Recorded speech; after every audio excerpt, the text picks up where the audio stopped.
Everyone thought he was a weak orphan in a new world with E-rank skills, but he takes revenge on everyone by destroying them.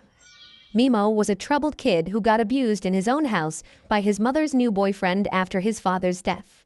The poor kid got beaten up every day while getting barely anything to eat as he cowered in the corner covering himself, while his horrible mother watched the television, ignoring her shouts of pain.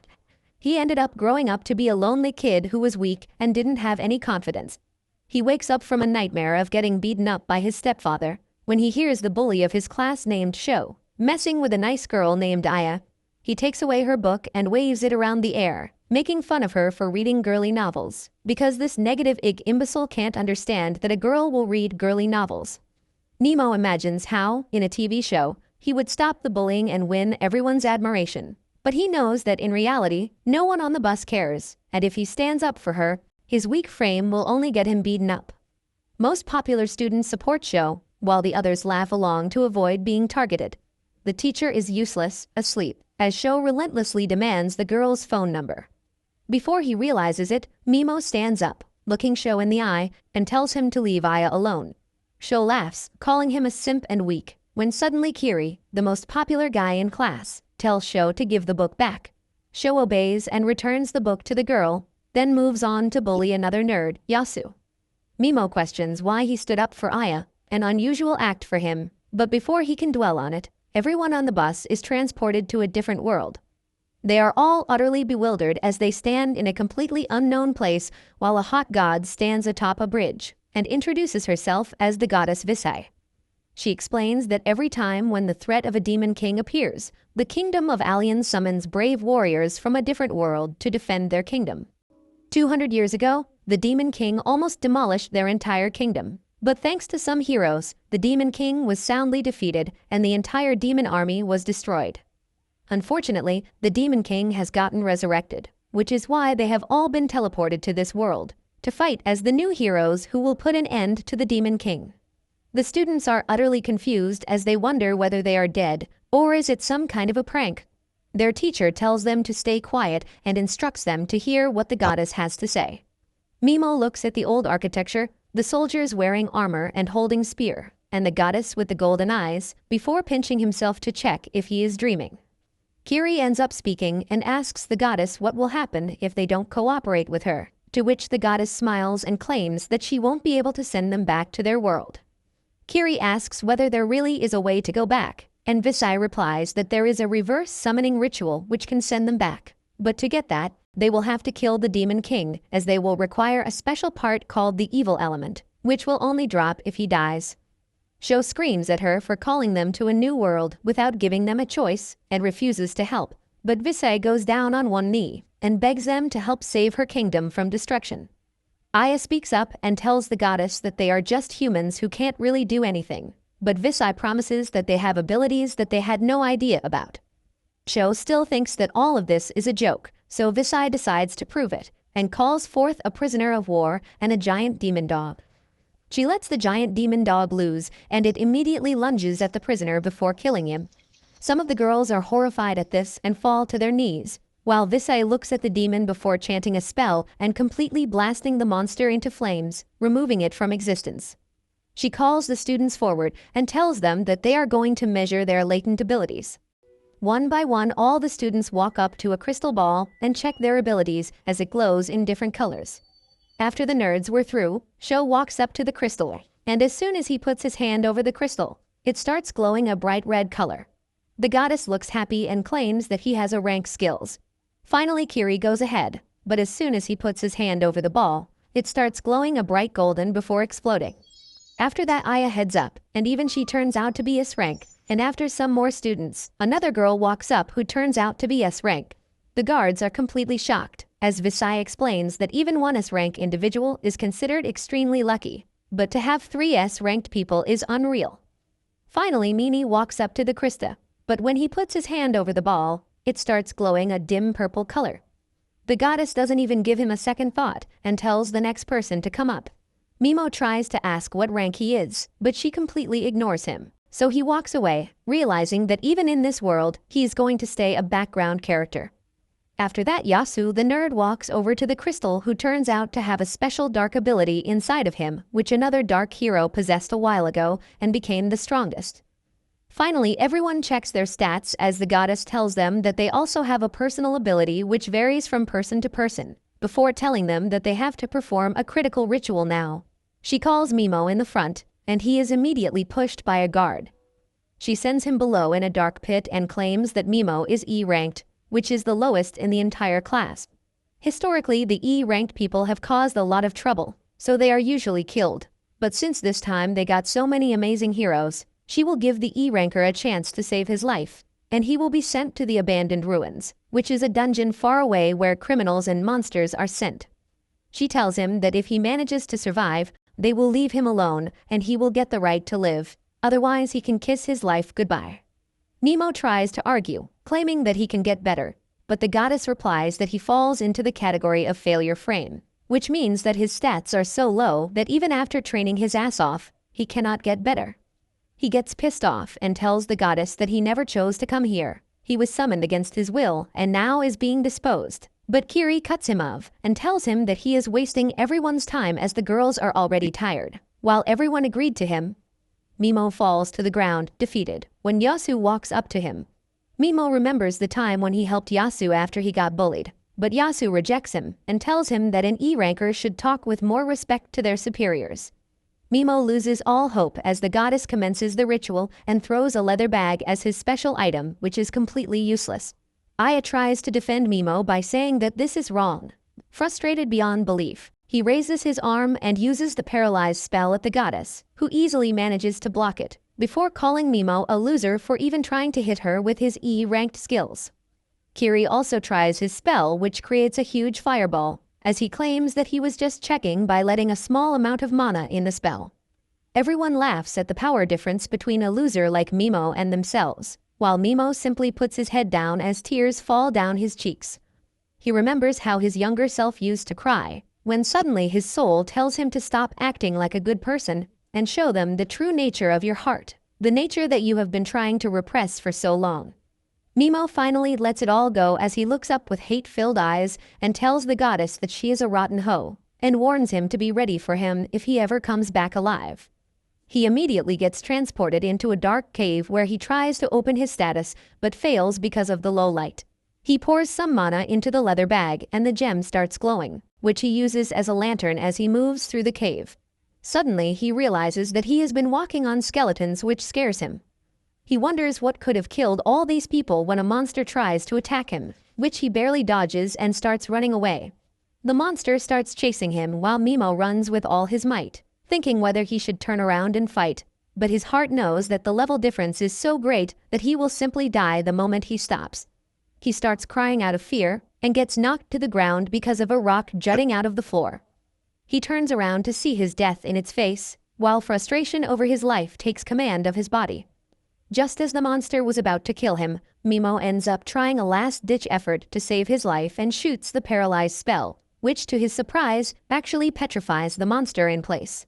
He immediately gets up and starts running away, but soon he reaches the end of the cave where another bird demon walks up to him, with the raw intent of killing him. Mimo immediately raises his arm once again and uses the paralyzed spell, which again freezes the enemy. He realizes that it wasn't a fluke and his spell actually works, but he starts feeling tired, so he opens his stats and notices that his mana was almost completely gone. He realizes that he has another skill left, so he tries to cast a poison spell on the monster, which works very well as the demon starts turning black and bleeding from its body. Mimo sits down on the cave floor wondering why his spells are being so effective against these demons when suddenly he hears something behind him. He turns around to see that the Minotaur demon has managed to break off the spell and is ready to land the killing blow on Mimo. But this time, instead of running away, all the hatred for everyone who treated him badly comes back to him. And even after being completely depleted, he raises his arms towards the demon, determined that from now on he will kill to live his life, and challenges the demon to fight him, not knowing whether he will survive this time or not. His body quickly goes into a flight or fight mode, where he starts thinking about any way to escape this situation, while he gets completely surrounded by multiple monsters waiting to devour him. He wonders what will happen if he tries to use skills even though he doesn't have any mana as in the games he played. When a person did that, they ended up dying. He decides that he doesn't have any options as if he doesn't try. He is definitely getting killed. So he turns towards one of the monsters and uses his paralyze spell on it. The spell doesn't work, and the monster starts attacking him relentlessly, while he tries to dodge and back off. He realizes that using the same spell twice on a monster won't be very useful, when suddenly he notices that he has unlocked a new spell called Sleep. Just when the monster was about to flatten him into dirt, Mimo ends up using the Sleep spell on it, and to his surprise, the monster stops in its tracks and falls over to the ground, motionless. He immediately uses his poison spell on the beast as well, so that it doesn't come back to attack him later. But using these skills without having any mana is taking a toll on his health. Before he could even make a plan, he notices that a huge horde of monsters is running towards him at full speed, while he wonders whether he has enough health to deal with all these monsters or not. He uses his magical bag as a flashbang, which blinds the monsters, after which he starts using his paralyze spell on all of them, stopping them immediately. He stands there wondering whether he should use poison spell on all of them as well, but realizes he doesn't have enough health for that. Suddenly, to his horror, a bunch of other monsters emerge from the depths of the dungeons, completely overwhelming his senses. But he decides that he won't die without a fight and starts using his paralyze ability on any monster that would come near him. Soon his body starts feeling heavy as he feels dizzy, but he manages to stand his ground. But just when everything seemed lost, he ends up leveling up. Immediately his mana gets replenished and his status gets an upgrade, which helps him fire off even more paralyzed spells on the enemy, saving himself for the time being. He realizes that he got leveled up because the bird monster died thanks to his poison spell. This gives him an idea as he starts paralyzing all of them, determined to gain as many levels as possible, while he fights for his life. He realizes that he has gotten a new skill, which lets him target a whole group at once, so he paralyzes them all together. As he wonders why his spell didn't work on the goddess, because ever since he came to this dungeon, the success rate has been 100%. He then casually walks past all of the enemies, while using his poison spell on them. He levels up once again when the monsters start dying, so he sits down on a rock, smiling as he realizes that he has created a real-life XP farm from Minecraft with which he can gain a lot of levels. He checks his status and is stunned to see that he is already level 250, and his mana point is insanely high as well. Another monster dies and he again gains multiple levels at once. He then uses his sleep spell on all of them to level up the spell as well. And again, when the monster died, he got a bunch of levels, to the point where he became level 500 within a matter of minutes. He decides that with these many levels, he can definitely make it out of here alive, but decides to keep his guard up as there are a lot of monsters alive still. He stands up and looks at the remaining monsters, when suddenly they turn around and start running away from him. He scavenges whatever pieces of equipment he can acquire from the dead body of adventurers lying around and manages to find himself a cloak and some other small items. He starts walking deeper into the cave with even more monsters, but realizes that he hasn't eaten in a while and is extremely hungry. He has no idea where he can find food, but then he remembers the monsters that he has already killed. He returns back to the scene of massacre and finds a monster on which the poison spell has worn off. He then takes out his sword and tries to hack a piece of meat from it, only to realize that the skin is too hard. Discouraged, he wonders whether even after killing every monster, he will end up dying of hunger. Suddenly, he notices the gem on the bag glowing a weird purple, so he gets up to inspect it. To his surprise, he opens it to find some jerky and a bottle of Coke inside. This brings tears to his eyes as he hungrily drinks the liquid, almost choking on it. He starts munching on the jerky in peace, wondering how this bag works, and whether he will get more food from it or not. 2 days pass by since he arrived at the dungeon, and soon enough he became strong enough that he could defeat huge hordes of deadly monsters easily, while simply sitting down on a rock and spamming spells on them, thanks to his near-infinite mana pool. He looks around himself at the scene of massacre, and wonders sadly what he did so wrong in life that he is being treated this way. He remembers how, when he was young, he used to dream of killing his mother's boyfriend, knowing that if he didn't kill the man, one day the man would definitely kill him. Thankfully for him, his life took a turn when his aunt and uncle saved him from his miserable life and started taking care of him. It was then he decided to become a good human being who was always kind to others. But he snaps back to reality, looking around the mayhem he has caused while he feels no sadness at their death. He realizes that he was always a monster and decides to accept it, as he gets leveled up again to level 950. After that, he wanders even deeper into the dungeon where he finds a floating eye monster which he kills immediately with his paralyzed poison combo and moves ahead. He finds a room where 2 adventurers seem to have died, so he checks their belongings and finds a bag full of gems which he takes and moves on. He finds a giant room which he opens it to find another skeleton inside. He finds the wound from which the man died and finds a parchment of paper with some words on it. He reads it to find out that the skeleton belongs to the Dark Hero Visi was talking about. The Dark Hero writes that he was sent here by the evil goddess Visi when she had no use for him, and tells anyone who finds this letter to never trust the goddess. He angrily folds the parchment in his hands, realizing the Demon King is not the only evil person in this world, as he himself and the goddess both are equally evil. Inside the hero's bag, he finds a giant magical book filled with dark magic techniques on making items and spells. He checks the scroll beside it, but is unable to read it, so he puts it in his bag before taking the dead hero's clothes. He suddenly notices a splatter of blood on one of the pages, which said that the Soul Eater killed everyone. Mimo thanks the dead hero and walks outside through the galleries till he finds a giant door. He realizes that he needs to fit something for the door to open, so he checks his stats only to see that he is level 1200 now. He wonders whether he is strong enough to kill the Soul Eater, which is present in the next hallway. He tries to enter it, but immediately gets attacked by a beam which graces his hand, forcing him to bandage it. He wonders how can he defeat such an entity which even defeated the Dark Hero, which means that this Soul Eater is definitely the final boss and the key to escape this place. Suddenly, the Soul Eater starts moving forward and pukes out a bunch of goop, which turns into half-dead humans that start walking towards Mimo. He paralyzes them, but is unable to use poison as they still look human, while the Soul Eater breaks through the wall and starts screaming. Mimo is left in mental agony as he tries to move back, but the monster pukes some more half-dead humans that push Mimo in a corner as he starts crying for someone to save him. This all seems to amuse the Soul Eater, who starts laughing at Mimo's agony, but THS is what he was waiting for. As soon as the monster dropped its guard, Mimo used Paralyze spell on it, and the Soul Eater drops to the floor with a look of surprise. Mimo laughs at the monster, claiming that he finessed the demon with his acting skills, as that was the only way for him to drop his defenses. He tells the monster that all his life he pretended to be a good human who was kind to others and would never hurt anyone, but now his true self is coming out. He doesn't care how many half-dead humans he pukes out, as it wouldn't matter to him.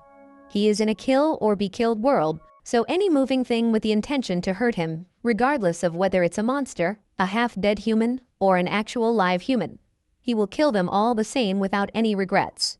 The Soul Eater starts bleeding from its eye while Mimo simply walks up and uses sleep spell on everyone around him to finish them once and for all. After a while, the Soul Eater ends up dying, and suddenly, a bunch of souls escape from its body and become ethereal forms of humans who thank him for beating this monster, as they were trapped inside this demon with no way of escaping while it killed even more humans. Finally, the Dark Hero emerged, and he simply told him to deal with the evil goddess before disappearing. Mimo grabs the gem from the Soul Eater and walks towards the main gate. As he puts the gem in the door and it opens, he wonders what he will do with the bitch goddess once he gets her hands on her. Meanwhile, in the forests outside the royal capital, the rest of Mimo's classmates are hunting demons to level up. While Sho runs after a demon dog with a sword, Kiri burns down another monster with his powerful skill, successfully reaching level 18. In another location, the nerd Yasu, whose personality has flipped 180 degrees, burns some monsters with his dark flames and laughs on hearing its cries. Far away from them, a timid and pure girl named Koba hesitates to kill any monsters, but a bully girl called Asagi asks her to kill the monsters, or she will lose her life because this is the first test given to them by the goddess. Asagi keeps Koba on a tight leash and tells her that soon, the class will fall apart, and various factions will form because there are a lot of selfish people there. Asagi is a B rank, and she plans to create her own fraction with the girls that rally after her. She knows that since Koba is only D rank, she will not be accepted by Kiri's faction or the other powerful ones, and even Aya won't be able to take her in because she will die soon. Koba panics on hearing this, but Asagi tells her to not worry about useless details. She just wants Koba to be her cute little plaything, and for her sake, she has asked the girls of her faction to trap a monster which she can easily finish.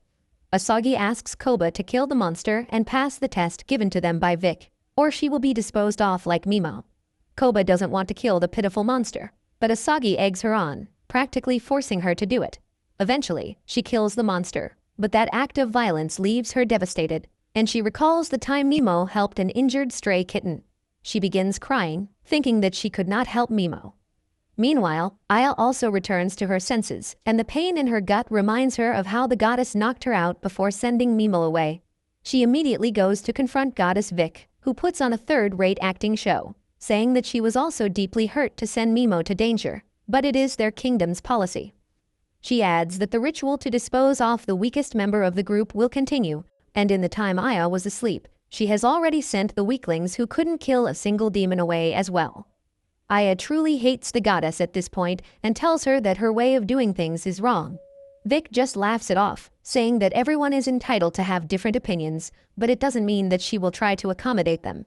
Aya then suggests that as an S-rank hero, she will work really hard and cover for those who cannot perform well enough. In return, she wants Vic to not banish them. Vic accepts her idea and then asks Aya to shake hands with her so that they can bury the past and start their relationship with a fresh perspective.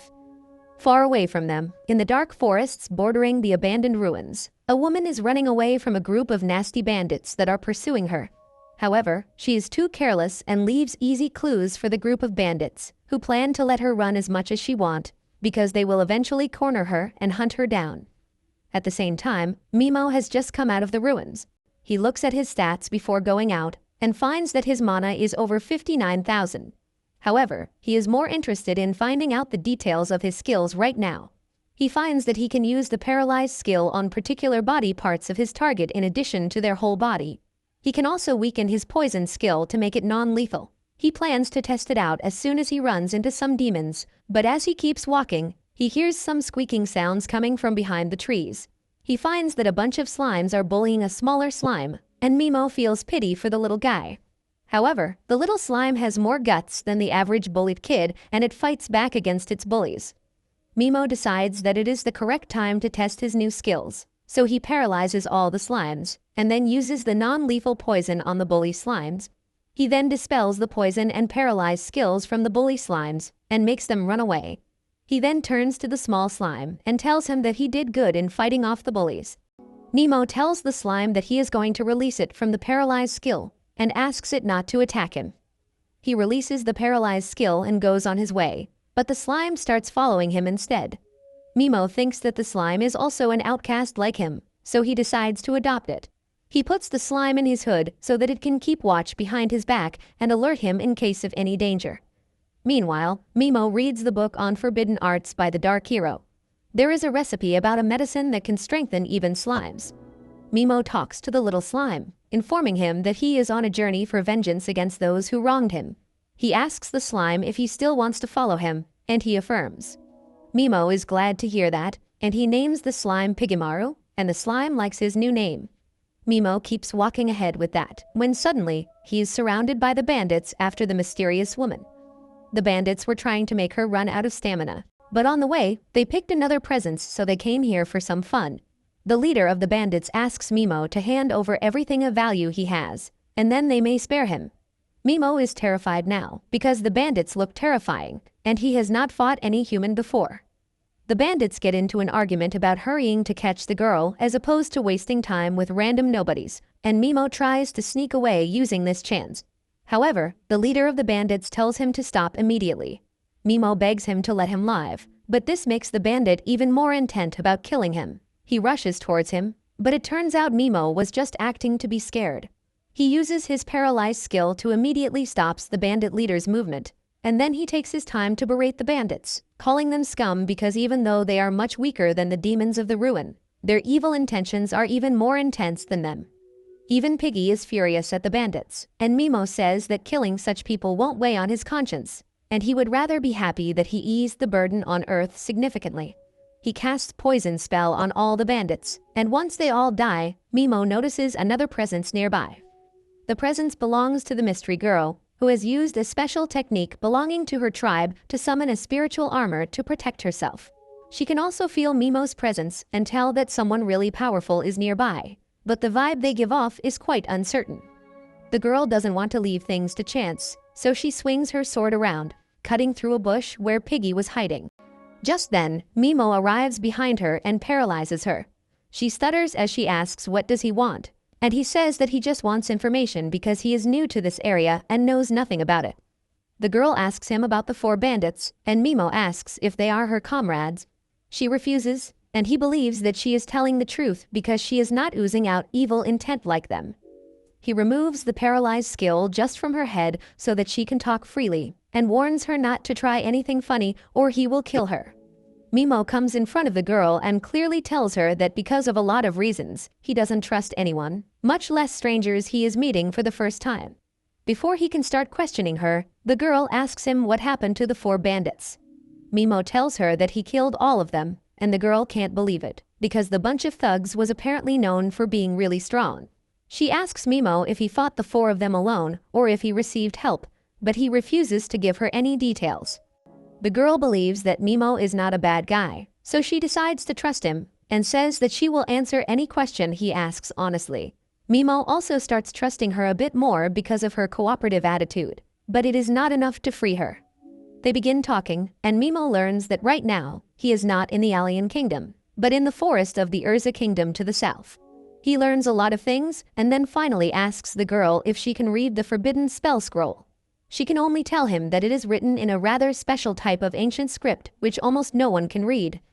However, she knows someone who can. She tells Mimo about a person called the Forbidden Witch, who was banished from her homeland because she was deemed too dangerous because of her excessive knowledge. The girl tells Mimo that if he wants to meet the witch, he should go to the Golden Demon Zone, which is a dangerous area in the middle of the continent. Mimo thanks the girl for all the valuable info, and she thanks him in return because he saved her from the bandits. Mimo says that the information makes it even, and the girl wishes him the best of luck. He thinks that she is too honest and innocent for her own good, which reminds him of his aunt. Anyway, he decides to take his leave after telling the girl that the paralysis spell will come undone in a few minutes, and then she can go on her way. Piggy also hops behind Mimo and then climbs on his shoulder. They talk about how it is unlikely that the girl may attack them once she is freed from the paralyzed spell, but Mimo still wants his slime partner to watch his back just in case, and he is eager to help in any way he can.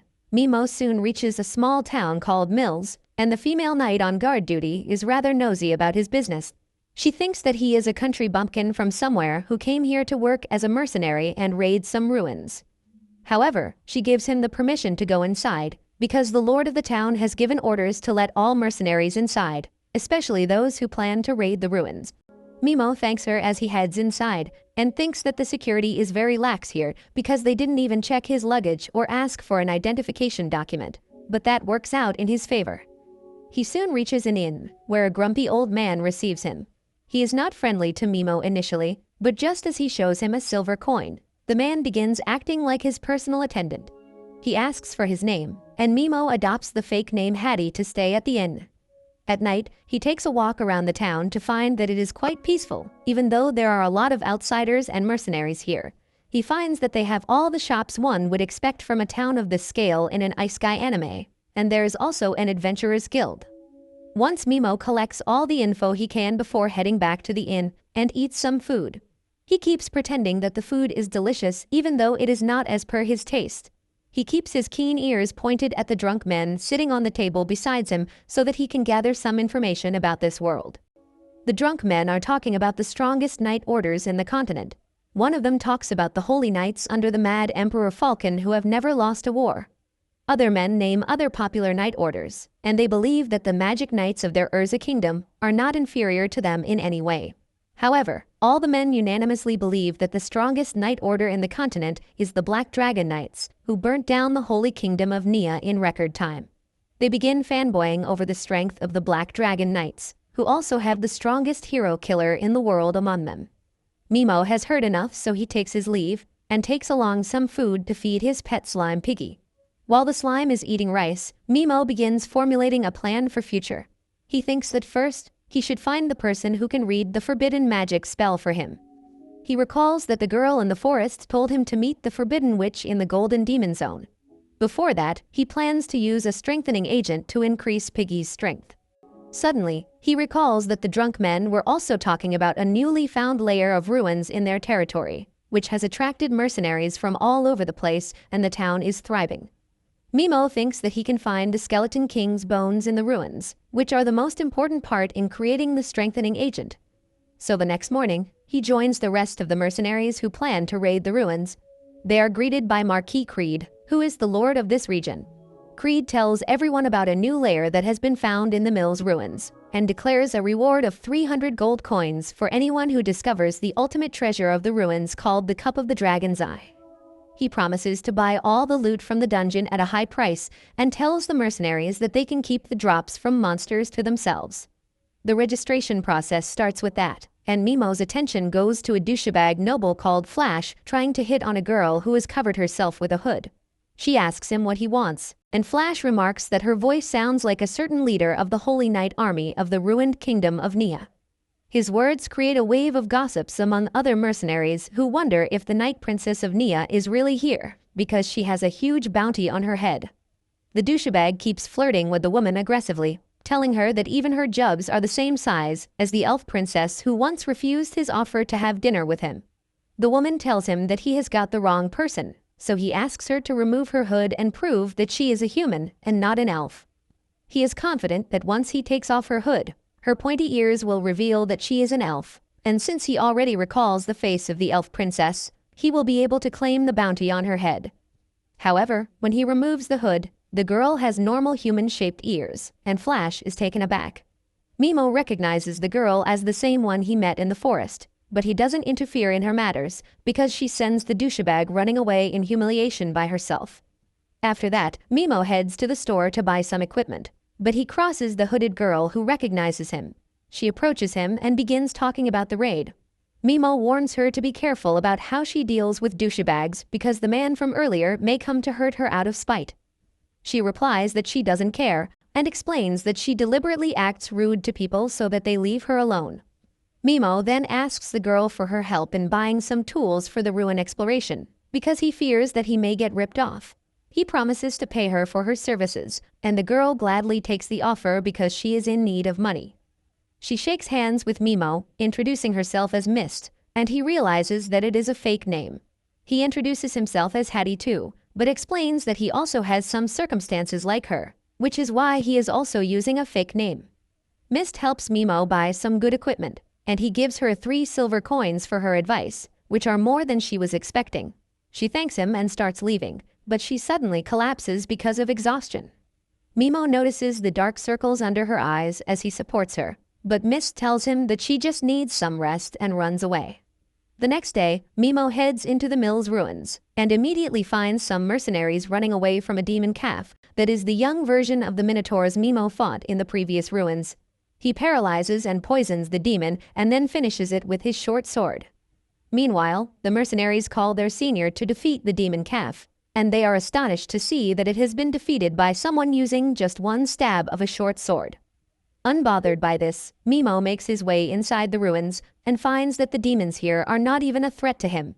On his way, he suddenly overhears the asshole named Flash asking 2 rugged mercenaries to help him kill Mist, because he can't bear to let anyone who humiliates him stay alive. He plans to torture her thoroughly before killing her, and then feed her to the demons. Mimo is disgusted by the way the filth of this world thinks, so he comes out of hiding to deal with them.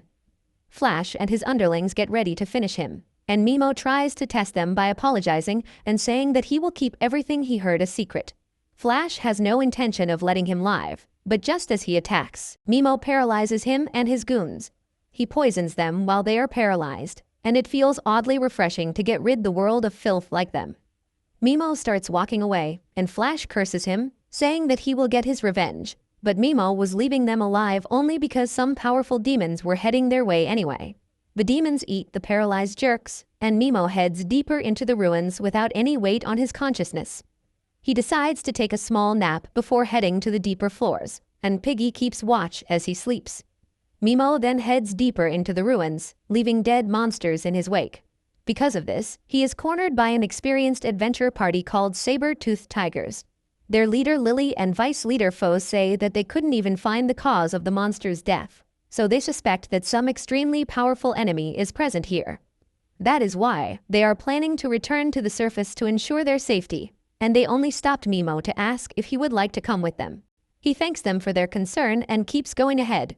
He thinks that if he kills more demons and leave them scattered, even more mercenaries will get out of the ruins, and he will have better chances at getting what he wants. Eventually, he reaches the room where the Dragon Eye Cup is placed. Mimo notices a dragon statue behind it, and he has seen enough anime to know that the thing is going to attack him if he takes the cup.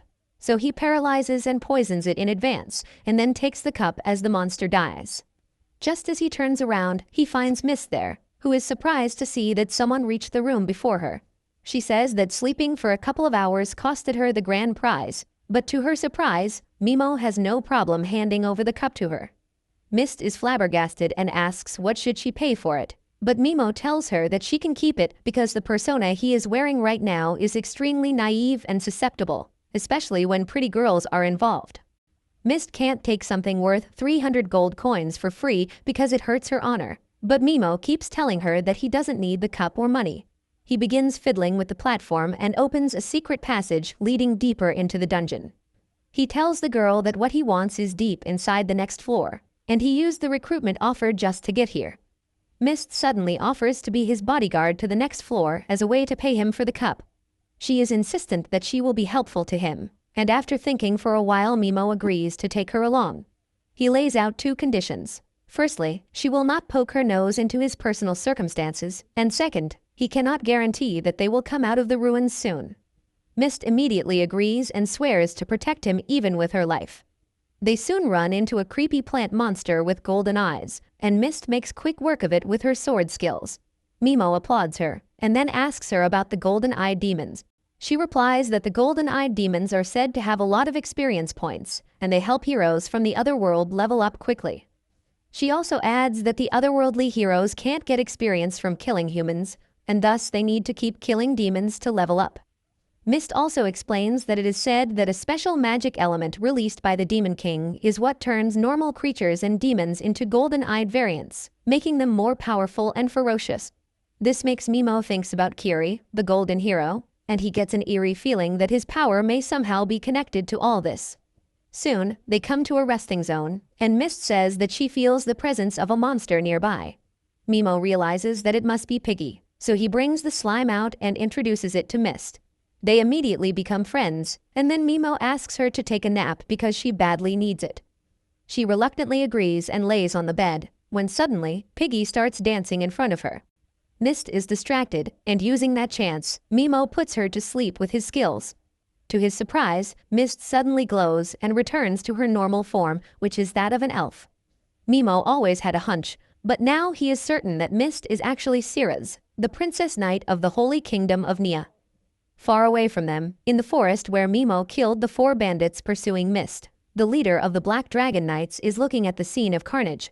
He believes that Mist defeated the 4 powerful bandits herself, and he thinks that he will have fun fighting her the next time they meet. The next day as Mist wakes up, her transformation skill automatically activates, making her look like a normal human.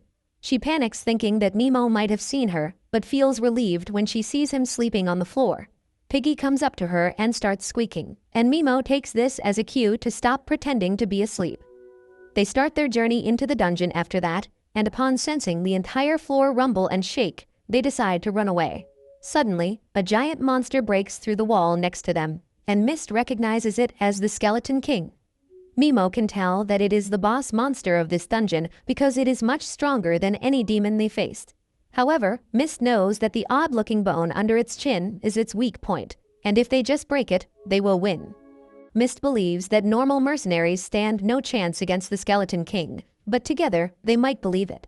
The Skeleton King seems to consider Mist a greater threat than Mimo, and he has no problem with that. Mist suddenly starts activating her power, telling Mimo that she needs to use it to defeat the boss monster, but she also needs to keep it a secret from the world. She asks him to keep her secret as a special armor appears on her body. The Skeleton King begins charging an energy blast, and Mist tells Mimo that in case she can't beat it, he should immediately run away. However, he takes action before her by paralyzing the boss monster with his skill.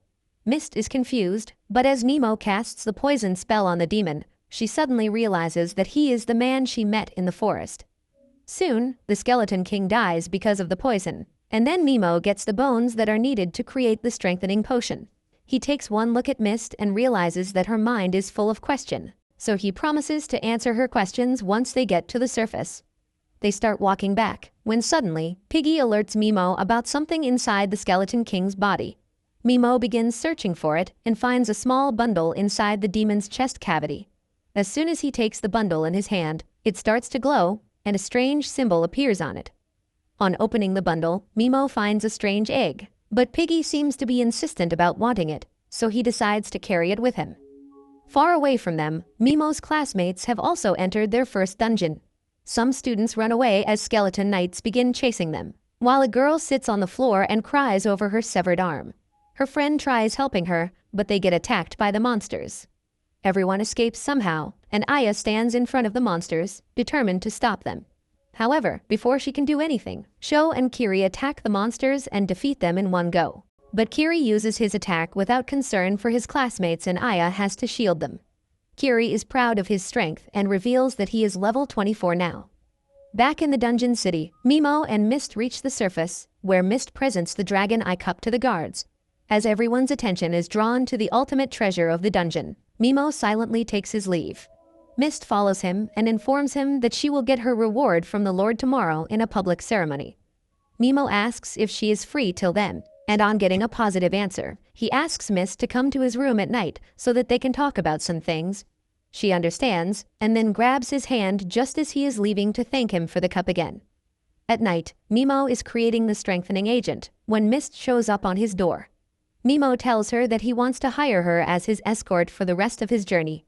He says that with the reward money from the cups she is well set, but he still wants to hire her. He is just trying to make her feel indebted to him by mentioning the cup, even though he doesn't like this tactic. Nemo then shows her a map, telling her that he wants to reach the Golden Demon Zone at the center of the continent to meet the Forbidden Witch. He claims that since there are many powerful monsters there, he needs someone skilled to fight by his side, and Mist is the only one he can trust. Mist seems uncertain about going to the dangerous area, and Nemo tells her that she can take her time to think about it. He then suddenly calls her by her real name, Ceres, and she responds out of habit. Only after that does she realize that she got played. Nemo apologizes to her about it, but reveals that he used his skill to put her to sleep in the dungeon, so he knows her secret. He claims that he needs her as a precious asset, which is why he won't sell her out. He knew that the thing that bothered her the most about traveling with him was her secret, but now it is out in the open. Mist also stops hiding her secrets and says that she can hide her real form with the help of spirits, but they need her to sleep to replenish their power, and she returns to her original self in that time. She reveals her original form to Nemo, saying that she trusts him now. In response, he also tells her his real name, so that they are even. She agrees to join him as his escort, and Nemo gives her one of the blue crystals he found in the first dungeon as her payment. Mist freaks out on seeing it, because the crystal is actually a rare item called Blue Dragon Stone that is not circulated in the market anymore. Just this piece is worth more than the reward she got from turning in the cup to the Lord. She refuses to take something so precious and returns it to Nemo, who thinks that she is too good-natured for her own good. He takes the stone from her and then tosses it back to her, saying that it belongs to her now, and she can just throw it if she doesn't want it. She reluctantly accepts it, and then tries telling Nemo about her backstory and the people who are still on hunt for her. However, he claims that he is not interested in her past because as her employer, the only thing he cares about is her abilities. The next day, as they have breakfast together, the people in the inn begin saying nasty things about them. Nemo tells Mist to ignore them, and then asks what she knows about forbidden spells. She tells him that it was Goddess Visai who banned some ancient spells and classified them as forbidden spells. Nemo thinks that if the goddess banned them, the spells might be dangerous for her. He thanks Mist for the info, and she blushes because it is the first time he has thanked her openly. After that, Mist leaves to get her rewards, while Nemo goes to the forest to enhance Piggy with the strengthening medicine. On Mist's end, she finds herself out of place at a party full of nobles and rich men. It is getting too late, and she has not yet received her reward. Just then, the Lord calls out a famous magician who can break illusions as a show for his guests. Mist is worried that she might be caught, and seeing that she is late, Mimo also begins suspecting foul play. Back to his classmates, Aya visits Goddess Visai to inquire about treatment for the girl who lost her hand. Visai says that she healed the girl only because she was a B-rank hero. She then asks Aya if she is not joining Kiri's group, and tries to manipulate her into thinking that it is selfish of her to not partner with another S-rank hero. Despite being attacked by such manipulation techniques, Aya stays firm and says that she cannot work with Kiri at the moment. She swears to fulfill her duties as an S-rank hero herself, and on hearing this, Visai says that she will let all the students who could not pass the first trial with her so that she can train them. Aya panics and reminds the goddess that they made a deal that those students will be left unbothered if she fights on their behalf. But the goddess says that she got an order from the king, so she has no choice. She tells Aya that if she doesn't take the losers with her, they will be disposed of, and Aya has no other choice but to accept Visai's order now. On Mimo's side, he thinks that either Mist has betrayed them and ran away after receiving the prize money, or something has happened to her. The first option seems unlikely, so he decides to meet her, and on the way, he hears people talking that the girl who got the cup turned out to be the wanted elf princess. They say that she ran into the forest after her secret was discovered, but it won't save her because the Black Dragon Knights are on her trail. Just then, 3 dragons appear in the sky and head towards the forest, where Mist is trying to run away.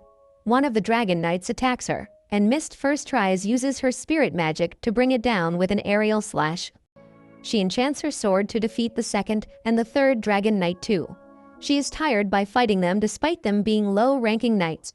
Just then, a spear comes towards her, and she blocks it. A dragon is charging towards her, but Mist realizes that it is a decoy, and the real enemy is in front of her. So she rushes ahead and clashes swords with a high-ranking knight named Gizun, who tells her that she is going to die here.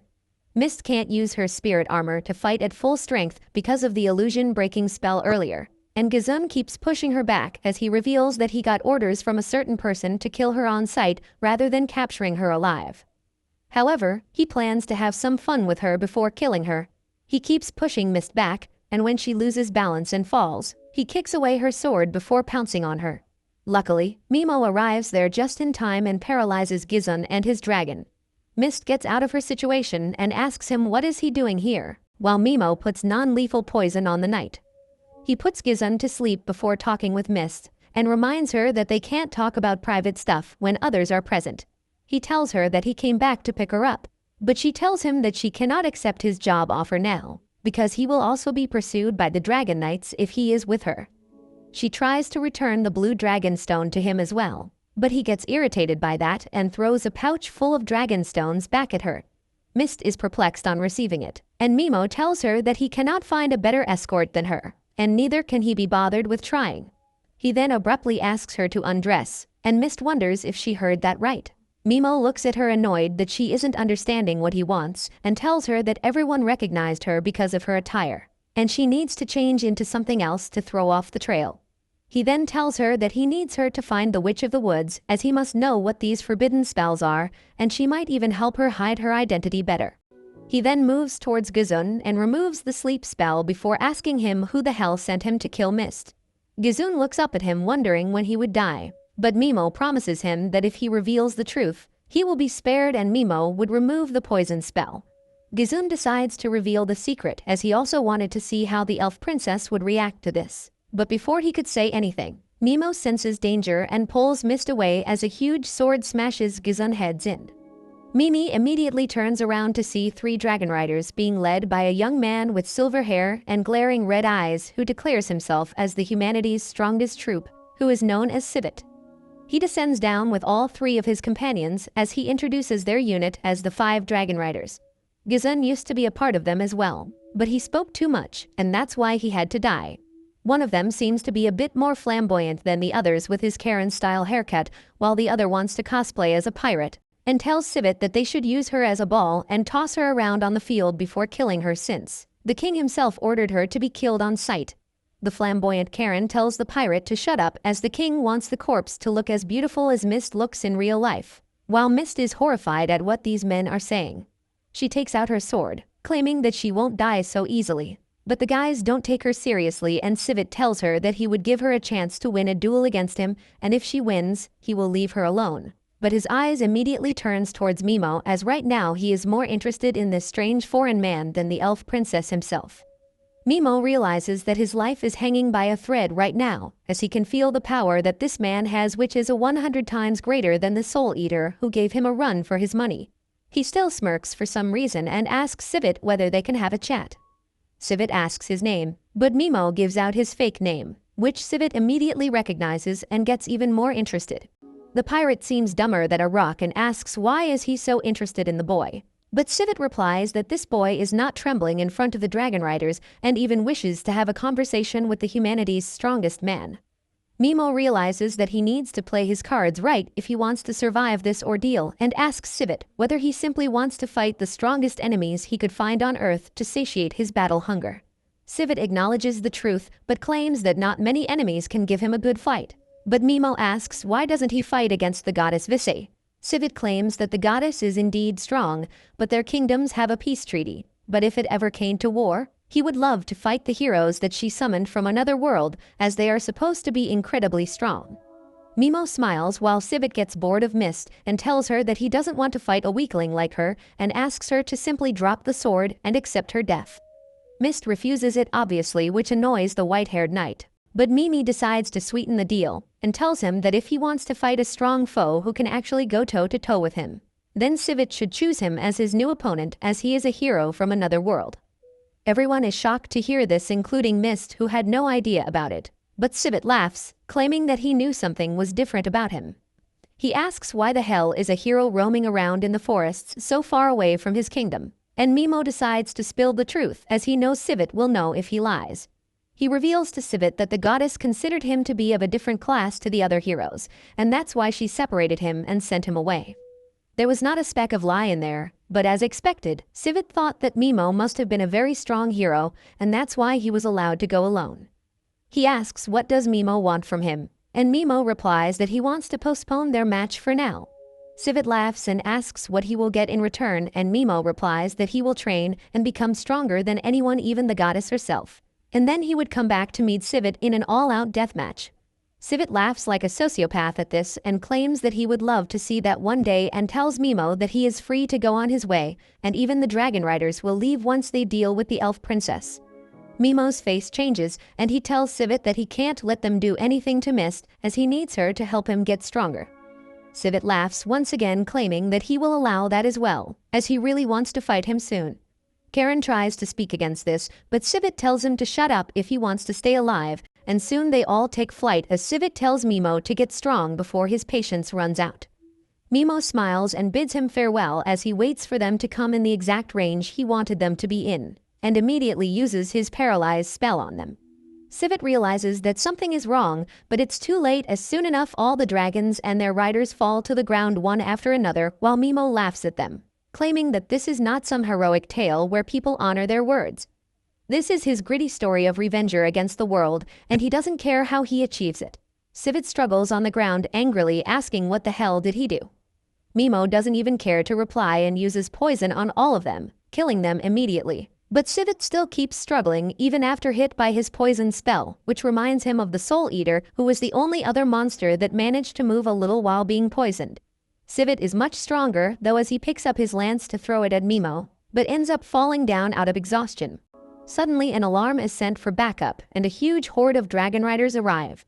Sivit tries to bark orders at them, telling them to keep their distance and kill both Mimo and Mist. But the dragon riders are too shocked to see the strongest four, including their leader Sivit, on the ground, dead or dying. Mimo tells Mist that she can run away while there's a chance, but she tells him that she is his bodyguard and will stay by his side. Mimo smiles and immediately connects with Piggy thanks to his newly learned ability. Soon Piggy emerges from Mimo's back and sends a bunch of tentacles towards the flying dragon riders, increasing Mimo's range as he uses his paralyze spell on them. Soon it starts raining dragons and humans as they fall all around him. But he decides that he is going to use these men as lab rats, so he uses different spells on them to try them out. He uses Berserk spell on Karen, who immediately gets mad and starts calling the manager, before using the darkness spell on the pirate, making him actually blind as he struggles to see what's going on. After he is done with everything, he simply leaves them to die and paralyzes them once again for good measure. Suddenly, he realizes that everyone's dead, but Civet is still somehow surviving, which truly shocks him. He walks up to him as he takes his final breath and collapses on the floor, finally dead. After that, Mimo and Mist walk into the forest, knowing that at least no one will be following them. But Mist claims that there might still be the Black Dragon Rider known as the Hero Killer who must be after her. Mimo suddenly remembers that he killed someone like that, which truly shocks Mist as she wonders how strong this man is. She pledges her loyalty to him and promises to stay by his side through any kind of troubles, while he promises to pay her back in kind. They finally start their journey together through the forests, not know what adventures lie ahead for them. Several days pass by when Mimo and Mist reach a new town which looks to be filled with life as the market erupts with talks, laughter and kids playing around at night, while Mimo looks around in different shops and gets interested by a weird mask on display. The shopkeeper tells him that the mask is the replica of the Fly King, who was a demon king long ago and defended the land of the demons against a giant army and managed to save his race from extinction. But even after doing all this, some politicians banished him outside the country, claiming that he was the root of all evil and the Fly King was never seen again. Mimo ends up buying the mask and takes it back to his tent where he tries it on, thinking about how his story is similar to the Fly King, but unlike the Demon King, he will definitely take his revenge against the goddess. The next morning, he leaves to explore the city with Mist, who believes that their enemies would not expect them to be in the middle of the city. But Mimo is still very careful, checking to make sure they are not being followed. He suddenly notices a giant old building, and Mist informs him that this building is known as the Colosseum, where slaves and mercenaries fight against each other and against animals in hopes to attain glory, gold, or freedom. He realizes that this is basically the same as the Roman city in his world and asks who controls this region. Mist claims that the Kingdom of Yuza manages this entire region and tells Mimo that nowadays the Colosseum has been turned into a freak fest, whereas during the early days, many nobles and soldiers fought against each other to show their strength, and several times the best would be chosen to act as the commander of the entire army. Mimo is not interested in all this horse crap and tells the woman to follow him into a fancy little inn. She complains about how they should save money and advises him to only book a single room instead of two. Mimo turns around to check whether she is joking or not, but the girl is a total thought and claims that she doesn't have any problem with them sleeping together. Later that evening, they head down to the tavern to grab something to eat, and Mimo notices that the place looks unusually filled with people. He silently listens to all the conversation when some men start gossiping about how the Black Dragon Knights are all dead after they went to find the elven princess and start making fun of her by saying that she must be hidden in a kitchen making a sandwich. Mimo agrees with these misogynistic jokes and keeps listening when someone claims that the group of mages who call themselves a Shinto claim to have killed all the Dragon Knights, while the other men believe that they might have killed Mist as well, not knowing that she was sitting right in front of them. Mist tells Mimo that Ashinto has been the talk of the town lately, as they are some dark mages who seem to worship an evil cursed god. Just as she was telling him about them, the door opens and a bunch of hooded figures claiming to be the sorcerers of Ashinto enter the tavern. They walk through the crowd and shoo away some people from a table before sitting down and asking for booze. Mimo realizes that these idiots don't seem to be very scary or dangerous, but because the Dragon Knights ended up dying mysteriously in the eyes of the kingdom, they can claim that their curses worked. Suddenly, Mimo overhears two men talking about the fact that the death of these Dragon Knights could be the work of the Forbidden Witch, and one of them claims that someone has seen her nearby. Mimo immediately walks up to them and orders them a bunch of beer and food as he asks for information in return. The men are more than happy to oblige and tell him that the Forbidden Witch is supposed to be a dark elf who wasn't seen for the past 10 years. But recently someone claims to have seen her fighting in the pits of Colosseum as a blood fighter. He asks where he can find this beast woman, and the guys tell him that he would have to get through the Colosseum, and for that he would need the permission of the Duke.